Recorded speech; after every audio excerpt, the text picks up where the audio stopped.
All right, so today we're diving into a classic, those books that kind of become like a cornerstone of personal development and that you just can't avoid. And today it's going to be Stephen Covey's Seven Habits of Highly Effective People. Oh yeah, a classic for sure. And, I think a lot of people have at least heard of the Seven Habits, Mhm. probably maybe even skimmed the book or, maybe even tried to put them into practice. Right. But today we're going to try to dig a little deeper. We're here to do a deep dive. Okay, I like it. So we're exploring whether these habits are really kind of as universal as Covey makes them out to be, or if they need a little personal tweaking, a little cultural awareness brought into the picture. Yeah, that's a great question. Because he presents them as being rooted in these like universal principles, Right. things like integrity, responsibility, continuous self-improvement. Right. And he argues that they resonate with like something fundamental about human nature, not just like fleeting trends or, fads. So he's saying that these habits tap into like our desire to grow, to connect, to achieve something meaningful, and that this is kind of like regardless of your background. Exactly. Hmm. It's interesting. There's definitely a certain like timeless appeal to those ideas. Yeah, absolutely. And when you think about it, the habit of being proactive, for example, Right. it aligns perfectly with that innate desire that we all have to kind of shape our own lives, beginning with the end in mind, encourages us to have a vision, a purpose, which again seems pretty universal. Yeah. And it's not just about like aspirations either, Covey's concept of sharpening the saw, that continuous self-improvement piece that echoes ideas you find in like ancient philosophies from both East and West. Mm. Even think win-win. If you look back, it has its roots in strategies for cooperation and mutual benefit that have been present across cultures throughout history. So you've got me thinking now about, are these habits really as universal as they seem? Yeah. Because, for example, like take be proactive. Isn't there like a potential clash between this idea of individual initiative and then like the emphasis on collective harmony that you find in a lot of cultures? Yeah, that's where things get really interesting, because Covey's emphasis on individual initiative, Yeah. it aligns strongly with that kind of pull yourself up by your bootstraps mentality that you see a lot in Western cultures. Right. But then the question is, how does that translate to societies where putting the group's needs first is like paramount? Right. You've hit on like a key tension there, that potential conflict between individual action and maintaining social harmony. And if we follow that thread a little further, Mm. wouldn't something like think win-win also require some cultural recalibration? Oh, for sure. Because is a win always about like individual gain, or can it be about contributing to the collective good in some context? You're raising an excellent point, because it challenges us to think beyond just like a purely individualistic view of success. Like, for instance, in some cultures, a win might involve finding a solution that preserves everyone's social standing and avoids open conflict, even if it means compromising on individual gains. Right. So it makes you wonder if Covey's framework, while insightful, needs to be viewed through a more nuanced cultural lens. So while like the core principles might resonate globally, Hmm.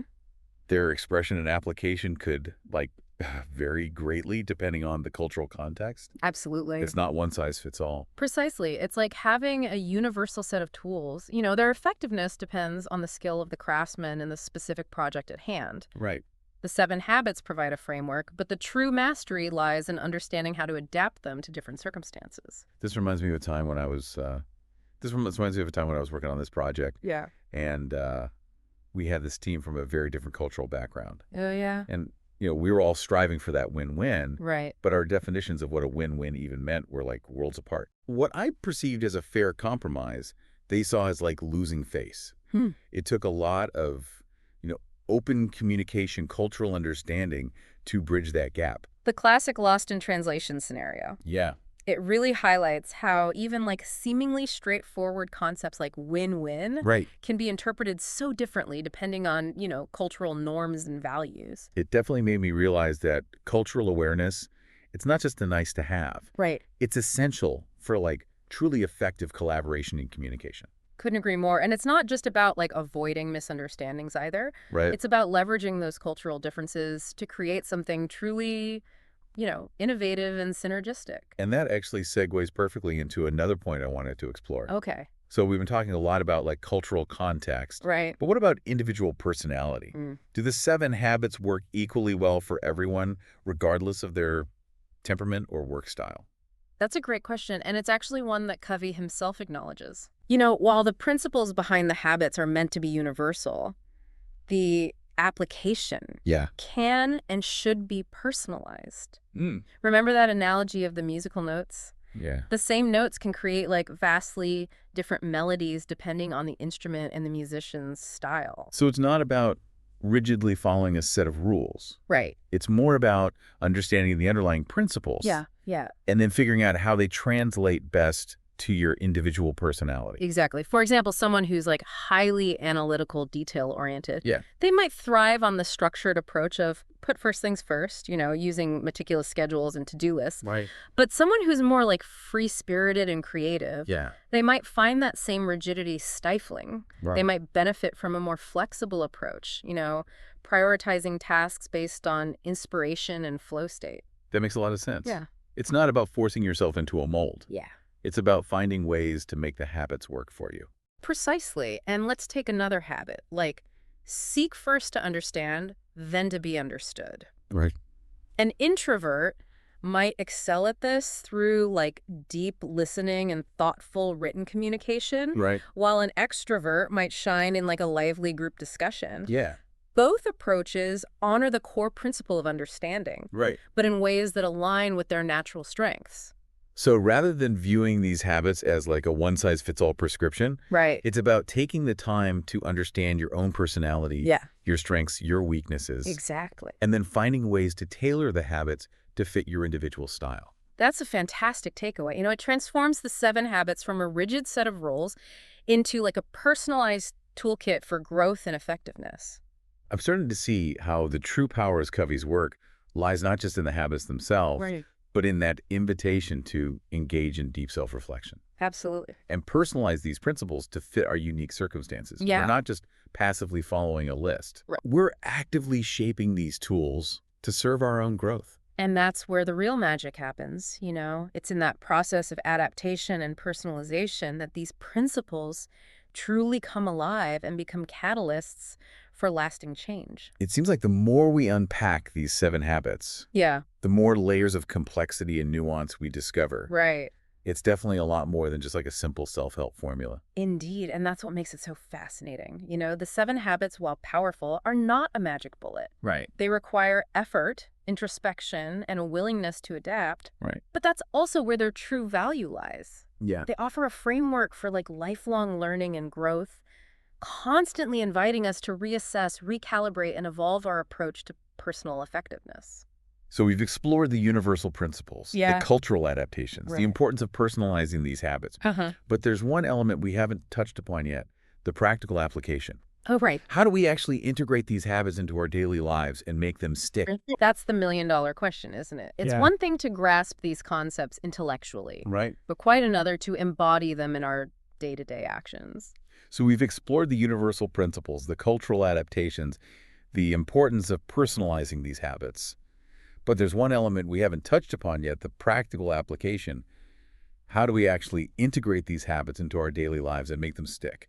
That's where the rubber meets the road, isn't it? Yeah. It's one thing to grasp these concepts intellectually, Right. but quite another to embody them in our day-to-day action. Exactly. It can feel overwhelming. Yeah. Where do you even begin? Do you try to tackle all 7 habits at once, or is there like a more strategic approach? I would definitely caution against trying to do everything at once. That's a recipe for burnout and discouragement. Right. Instead, I would suggest a more focused approach. Think about which habit resonates most strongly with you right now. Okay. One that addresses a challenge you're facing or a goal you're striving for. So pick one habit and really dive deep into it, make it a central focus. Precisely. And once you've chosen your focus habit, break it down into smaller, manageable steps. Don't try to overhaul your entire life overnight. Right. Start with small changes, incremental improvements that you can build upon over time. It's almost like building a new habit muscle, right? Right. Like you wouldn't start weight training by trying to bench press your max weight. That's a great analogy. You gradually increase the load as you build strength. Exactly. And just like with physical training, consistency is key. Make a conscious effort to practice your chosen habit every day, even if it's just for a few minutes. The more you do it, the more natural it will become.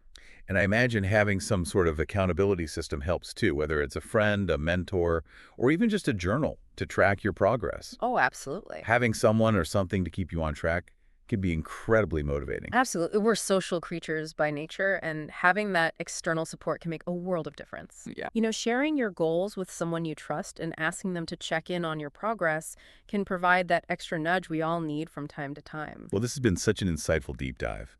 I feel like we've gone beyond just summarizing the 7 habits and really explored their deeper implications. Mm, I had a whole new perspective on how to approach personal growth. I'm so glad to hear that. It's always exciting to see these principles come to life in new and unique ways. And for our listeners, I hope this deep dive has sparked some new ideas and inspired you to take a fresh look at the 7 habits, not as rigid rules, but as adaptable principles for a more effective and fulfilling life. Remember, it's not about perfection, but about progress. Start small, be consistent, and don't be afraid to experiment and find what works best for you. Beautifully said. And if you're feeling inspired to put these ideas into action, here's a final thought to ponder: which habit resonates most strongly with you right now? And what's one small step you can take today to integrate it into your life? That's a fantastic question to leave our listeners with. And on that note, we'll wrap up this deep dive until next time. Keep those minds curious and keep striving for those personal best moments.